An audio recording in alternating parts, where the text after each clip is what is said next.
ভারতের দেওয়া হুমকি কোনোভাবেই থামছে না। ভারত বাংলাদেশ সিরিজ নিয়ে আবারও নতুন করে হুমকি দিলেন ভারতীয়রা।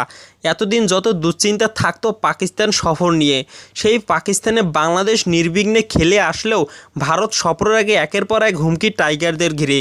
টেস্ট সিরিজের পর মাঠে গড়াবে 3টি টি-20, যার প্রথম ম্যাচ গোয়ালিতে। ইতিপূর্বে সেই ম্যাচের পিচ কুপিয়ে নষ্ট করার হুমকি দেন হিন্দু মহাসভার সহ সভাপতি জাভিয়ের ভরদাস। বার্তা সংস্থা পিটিআইকে তিনি বলেছিলেন, বাংলাদেশে হিন্দুদের উপর নৃশংসতা চালানো হয়েছে, মন্দির ভাঙ্গা হয়েছে। এ কারণে হিন্দু মহাসভা সিদ্ধান্ত নিয়েছে গোয়ালিতে ভারত বাংলাদেশ ম্যাচে প্রতিবাদ জানানো হবে।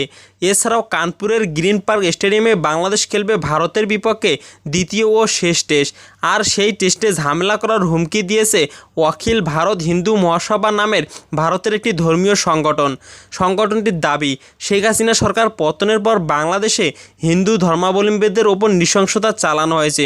আর এর প্রতিবাদ হিসেবেই ভারত বাংলাদেশ খেলা বাতিলের আহ্বান